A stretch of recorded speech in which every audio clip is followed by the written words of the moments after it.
इस कहानी की शुरुआत में एक बच्चे को दिखाया जाता है जिसका नाम सरू है। सरू अपने बड़े भाई गुड्डू के साथ ट्रेन में कोयला चोरी कर रहा होता है। दरअसल ये लोग बहुत गरीब हैं, इन्हें अपनी गुजर बसर के लिए चोरी करनी पड़ती है। ये दोनों ट्रेन से बहुत सारा कोयला चोरी करते हैं और उस कोयले को एक दुकान में बेचने के लिए जाते हैं। उसी दुकान में जलेबियां भी बन रही होती है। सरू अपने बड़े भाई से कहता है कि मुझे जलेबी खानी है। उसका बड़ा भाई कहता है कि एक दिन मैं तुम्हें जलेबी जरूर खिलाऊंगा। उसके पास इतने पैसे नहीं है कि वो अपने छोटे भाई को जलेबियां खिला सके। सरू कहता है कि एक दिन हम दुकान की सारी जलेबियां खरीद लेंगे। अब कोयले के बदले में थोड़ा सा दूध दिया जाता है और ये दोनों भाई खेलते हुए अपने घर वापस पहुंच जाते हैं, जहां पर सरू और गुड्डू की एक छोटी बहन भी है। ये तीनों अपनी माँ के साथ रहते हैं। सरू की माँ अपने दोनों बच्चों से पूछती कि वो दूध कहाँ से लेकर आए, लेकिन वो इस बात का कोई भी जवाब नहीं देते। इसी रात को सरू का भाई गुड्डू काम पर जा रहा होता है। सरू कहता है कि मैं भी तुम्हारे साथ काम पर चलूंगा। उसका भाई कहता है कि तुम मेरे साथ नहीं चल सकते क्योंकि काम पर बोरियां उठानी पड़ती है और इस काम के लिए तुम बहुत छोटे हो। सरू अपने सिर के ऊपर चेयर उठाकर दिखाता है, साथ ही साथ वो साइकिल भी उठाने की कोशिश करता है। सरू कहता है कि मैं कोई भी काम कर सकता हूँ। सरू की जिद करने पर उसके भाई को उसे अपने साथ ले जाना पड़ता है। ये दोनों के दोनों एक ट्रेन स्टेशन पहुंचते हैं। सरू अपने भाई गुड्डू की गोद में ही सो जाता है। उसका भाई उसे उठाने की कोशिश भी करता है पर सरू बहुत छोटा है, उसे बहुत नींद आ रही होती है। वो कहता है कि मुझे सोने दो। सरू का भाई गुड्डू उसे एक बेंच पर लिटा देता है और कहता है कि मैं कल सुबह काम कर कर वापस लौट जाऊंगा, तुम यहीं पर रहना। जाने से पहले सरू अपने भाई को कहता है कि जब तुम लौटोगे तो जलेबी लेकर आना। वो कहता है कि ठीक है। सरू कहता है 2000 जलेबियां। इसके बाद उसका भाई गुड्डू काम पर चला जाता है। कुछ ही देर बाद जब रात और भी गहरी हो जाती है, स्टेशन पूरी तरह से खाली हो जाता है। इस पूरे स्टेशन पर सिर्फ एक ही बच्चा होता है और वो होता है सरू। सरू वहीं प्लेटफॉर्म पर खड़ी एक ट्रेन में जाकर बैठ जाता है। कुछ ही देर बाद उसे नींद आ जाती है। सुबह जब उसकी नींद खुलती है तो ट्रेन चल रही होती है। सरू ये देखकर घबरा जाता है और ट्रेन में चारों तरफ भागता है। वो अपने भाई को आवाज भी देता है। साथ ही साथ वो ट्रेन के दरवाजे खोलने की भी कोशिश करता है पर दरवाजे पूरी तरह से लॉक्ड होते हैं। इसीलिए ट्रेन के कई बार रुकने के बाद भी वो ट्रेन से बाहर नहीं निकल पाता। ट्रेन की बोगी पूरी तरह से खाली है। सरू भूखा प्यासा इस ट्रेन में फंस चुका है। उस दिन का सफर तय करने के बाद ट्रेन कलकत्ता वेस्ट बंगाल पहुंच जाती है, यानी सरू के घर से 1600 किलोमीटर दूर। सरू मध्य प्रदेश के खांडवा डिस्ट्रिक्ट से है। वो स्टेशन पे उतरता है जहां पर बहुत ज्यादा भीड़ होती है। वो टिकट काउंटर पर जाता है और कहता है कि मुझे अपने घर जाना है, पर यहाँ पर सब बंगाली में बात कर रहे होते हैं। सरू को किसी की बात समझ में नहीं आती। वो वहीं स्टेशन पर बैठे अपने जैसे कुछ बच्चों के साथ जाकर बैठ जाता है जिनके पास कोई भी घर नहीं होता। और कुछ ही देर बाद यहाँ पर कुछ लोग आते हैं जो उन बच्चों को उठाकर अपने साथ ले जा रहे होते हैं। सरू किसी तरह से वहां से भाग जाता है और वो एक बार फिर से रात के अंधेरे में इस बड़े शहर में पूरी तरह से अकेला है। उसे बहुत भूख भी लगी होती है। तभी उसे देवी माता की एक मूर्ति दिखती है। वो देवी माँ को नमन करता है और देवी माँ के चरणों में जो प्रसाद होता है वो उस प्रसाद को खाता है। अगली सुबह सरू ट्रेन ट्रैक पर चल रहा होता है क्योंकि वो अपने घर जाना चाहता है। तभी यहाँ पर एक औरत आती है जिसका नाम नूर होता है। वो सरू से पूछती है कि तुम्हारा घर कहाँ है। वो कहता है कि गणेश तले। ये मध्य प्रदेश में इतना छोटा गाँव होता है जिसके बारे में किसी को कुछ नहीं पता होता। नूर उसे अपने घर ले जाती है, उसे खाना खिलाती है, नहलाती है। वो कहती है कल सुबह एक आदमी आएगा जो तुम्हारी मदद करेगा, वो तुम्हें तुम्हारी मम्मी से मिलवा देगा। अगली सुबह यहाँ पर रामा नाम का एक आदमी आता है। वो सरू की पूरी बॉडी चेक करता है और नूर को धीरे से कहता है कि तुमने बहुत अच्छे से काम किया। उन्हें ऐसी लड़के की तलाश थी। सरू को इन दोनों पर शक हो जाता है, इसीलिए वो मौका देखकर इस घर को छोड़कर भाग जाता है। सरू अपने कई दिन हावड़ा ब्रिज के आसपास गुजारता है। उसे हमेशा अपनी मम्मी की याद आती है कि किस तरह से उसकी मम्मी पत्थर तोड़ा करती थी और वो अपनी मम्मी की मदद किया करता था। सरू अपनी मम्मी से बहुत प्यार करता है पर अब वो यहाँ से 1600 किलोमीटर दूर है जिसके बारे में सरू को कुछ भी नहीं पता। सरू को इसी तरह से यहाँ पर 2 महीने बीत जाते हैं और एक सुबह जब बारिश हो रही होती है तो वो एक कैफे के बाहर बैठा होता है। कैफे के अंदर एक लड़का कॉफी पी रहा होता है और बाहर से सरू उसकी नकल उतार रहा होता है। वो लड़का बाहर आता है और सरू को कुछ खाने के लिए देता है। इसके बाद वो सरू को अपने साथ पुलिस स्टेशन ले जाता है। वो बताता है कि इस लड़के को बांग्ला बोली नहीं आती है, हिंदी में बात करता है।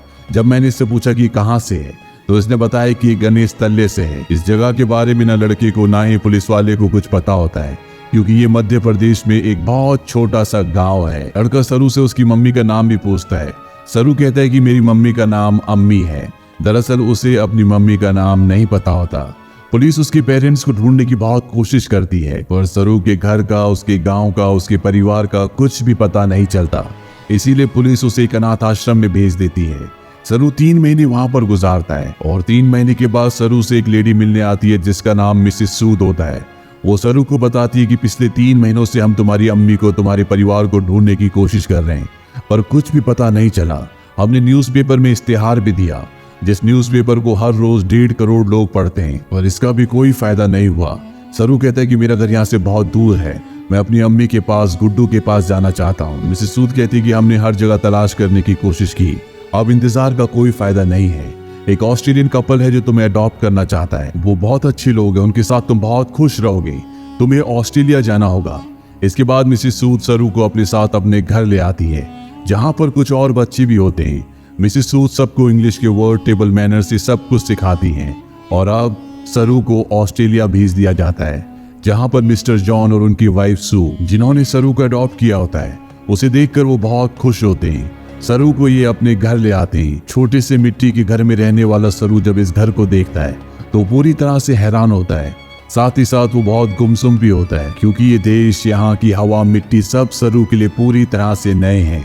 सरू की मॉम, जिसका नाम सू है, जिसने सरू को अडॉप्ट किया है, वो सरू से इंग्लिश में कहती है कि मुझे पता है कि तुम्हारा सफर इतना आसान नहीं था, तुम मुझे इस वक्त कुछ नहीं बता सकते, पर एक दिन तुम मुझे सब कुछ बताओगे। सरू धीरे धीरे इनकी भाषा, इनका रहन सहन सीखना शुरू कर देता है। बहुत जल्द वो इन सब के साथ कंफर्टेबल हो जाता है। मिस्टर जॉन और उनकी वाइफ सू सरू से अपने बेटे की तरह प्यार करती है, वो उसकी जिंदगी में किसी तरह की कोई कमी नहीं होने देते। 1 साल बाद ये एक और बच्चे को अडॉप्ट करते हैं, जो इनके साथ एडजस्ट नहीं हो पाता, वो अपने आप को नुकसान पहुंचाना शुरू कर देता है। पर मिस्टर जॉन और उनकी वाइफ इस बच्चे को कंट्रोल करने की, समझाने की कोशिश करते हैं, क्योंकि वो इसकी मदद करना चाहते हैं। उसी रात को मिसेस सू रो रही होती है। सरू उनके पास जाता है, उनके आंसू पोंछता है और उनके गले से लग जाता है, यानी कि अब उसने पूरी तरह से उन्हें अपनी मॉम मान लिया है। धीरे धीरे वक्त बीतता और 20 साल बीत जाते हैं। सरू अब बड़ा हो चुका है। मिस्टर जॉन और उनकी वाइफ, जो सरू के मॉम डैड है, उनको सरू पर गर्व होता है।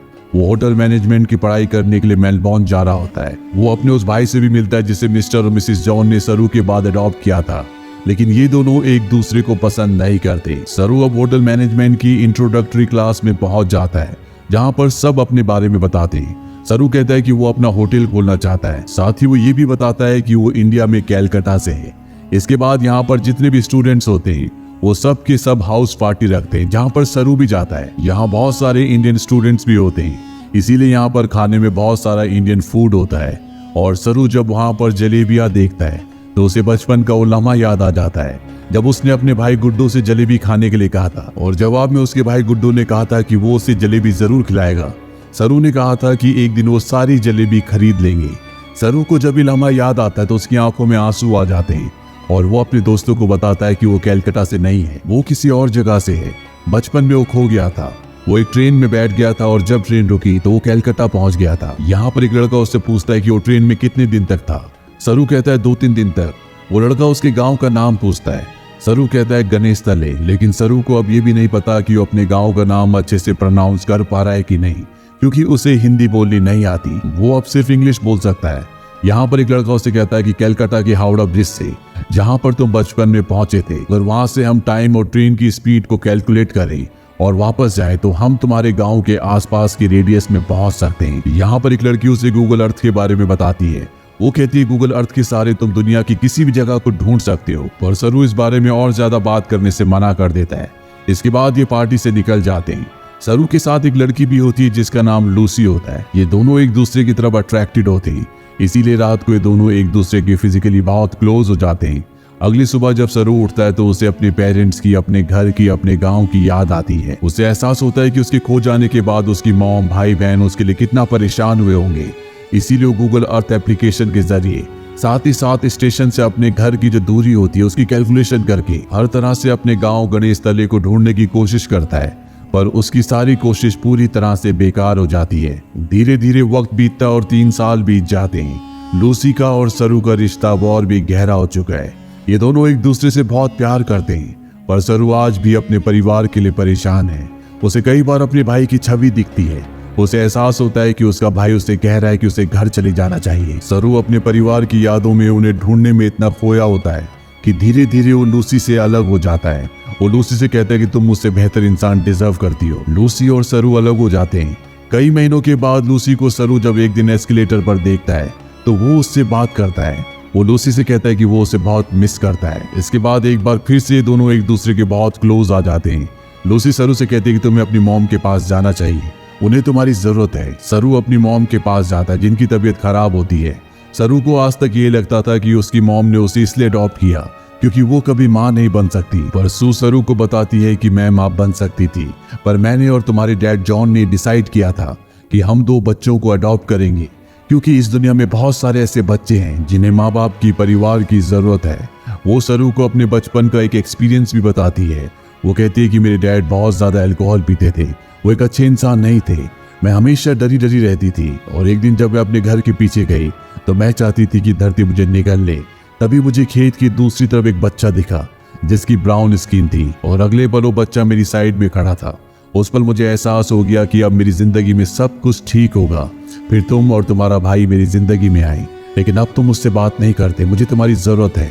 सरू को यहाँ पे एहसास होता है कि उसे अपनी मॉम का साथ देना चाहिए, और साथ ही वो अपनी बायोलॉजिकल मदर को भी ढूंढना चाहता, अपने भाई को ढूंढना चाहता है। इसीलिए एक बार फिर से वो गूगल अर्थ पर अपने गांव को ढूंढने की कोशिश करता है। और जब वो इंडिया के अलग अलग हिस्सों को जूम करके देखता है तो उसे वो जगह दिख जाती है जहां पर उसकी मॉम पत्थर तोड़ा करती थी। इसके बाद वो धीरे धीरे आसपास के पूरे एरिया को सर्च करता है और उसे अपना गांव, जिसका नाम गणेश तलाई है, वो मिल जाता है। उसे पता चल जाता है कि उसका गांव मध्य प्रदेश के खांडवा डिस्ट्रिक्ट में है। इस बात से वो बहुत खुश होता है। वो ये बात लूसी को और अपनी मॉम को भी बताता है। उसकी मॉम भी उसके लिए बहुत खुश होती है क्योंकि उसकी मॉम और उसके डैड चाहते हैं कि वो इंडिया जाकर अपने परिवार से मिले। सरू अब भारत आ जाता है और वो उस जगह पहुंच जाता है जहां पर उसने अपना बचपन बिताया था। वो धीरे धीरे बचपन की यादों से आगे बढ़ता हुआ उस घर तक पहुंच जाता है जहां पर बचपन में वो अपनी मॉम, अपने भाई और अपनी बहन के साथ रहा करता था। पर अब इस घर में कोई भी नहीं रहता। वो आस पड़ोस से पूछने की कोशिश भी करता है पर उसकी भाषा किसी को भी समझ नहीं आती और ना ही अब वो हिंदी समझ सकता है। तभी वहां पर एक आदमी आता है जिसे इंग्लिश आती है। सरू उसे अपने भाई का और अपनी बहन का नाम बताता है। उससे पूछता है कि जो परिवार पहले इस घर में रहता था अब वो कहाँ चला गया, पर वो आदमी उसकी बात का जवाब नहीं देता, वहां से चला जाता है। पर कुछ ही पलों के बाद वो लौट कर आता है और सरू को इशारा करता है। सरू जब उस तरफ जाता है तो वो देखता है कि सामने से एक बूढ़ी औरत आ रही होती है और ये औरत और कोई नहीं बल्कि वो होती है जिसकी गोद में सरू ने अपना बचपन बिताया था। ये उसकी बायोलॉजिकल मॉम होती है। वो उनके गले लगकर बहुत रोता है। सरू की मॉम आज तक इस गांव को छोड़कर इसीलिए नहीं गई थी क्योंकि उसे यकीन था कि एक दिन उसका बेटा लौटकर जरूर आएगा। सरू की बहन भी यहाँ पर होती है। वो अपनी बहन को अपने गले से लगा लेता है पर सरू अपने भाई से मिल नहीं पाता। उसे पता चलता है कि जिस रात वो अपने भाई के साथ काम पर गया था पर सरू को नींद आ रही थी, इसीलिए उसके भाई ने उसे बेंच पर सुला दिया था। और जब उसका भाई जा रहा था तो सरू ने अपने भाई से कहा था कि सुबह जलेबी लेकर आना। उसी रात को उसके भाई गुड्डू की एक ट्रेन दुर्घटना में मृत्यु हो गई थी। यानी कि एक माँ ने एक ही रात में अपने दोनों बेटों को खो दिया था। पर उसकी उम्मीद, ईश्वर पर उसकी आस्था थी जो इतने सालों तक वो अपने छोटे बेटे सरू का इंतजार करती रही। और आज 25 सालों के बाद उसका बेटा वापस लौट आया। सरू इसके बाद ऑस्ट्रेलिया में अपनी मॉम और डैड को कॉल करता है। वो उन्हें बताता है कि मुझे मेरा परिवार मिल गया, पर इससे कुछ भी नहीं बदलता। आज भी आप मेरे लिए वही हो जो पहले थे, आप मेरे मॉम डैड हो। इसके बाद सरू उन सभी जगहों पर जाता है जहां पर वो अपने भाई के साथ खेला करता था और इन जगहों पर जाकर उसे अपने बचपन की याद आ जाती है जब वो इन्हीं रास्तों पर अपने भाई के साथ चला करता था। सरू को यहाँ पर एक और बात पता चलती है कि उसका नाम सरू नहीं बल्कि शेरू है, जिसका मतलब होता है लायन। अंत में हमें कुछ रियल फुटेज दिखाई जाती है जिसमें सरू के वो माँ बाप जिन्होंने उसे अडॉप्ट किया था वो इंडिया आते हैं। इंडिया में सरू की जो असली बायोलॉजिकल मॉम होती है वो उन्हें अपने गले से लगा लेती है। तो ये थी सच्ची कहानी सरू की।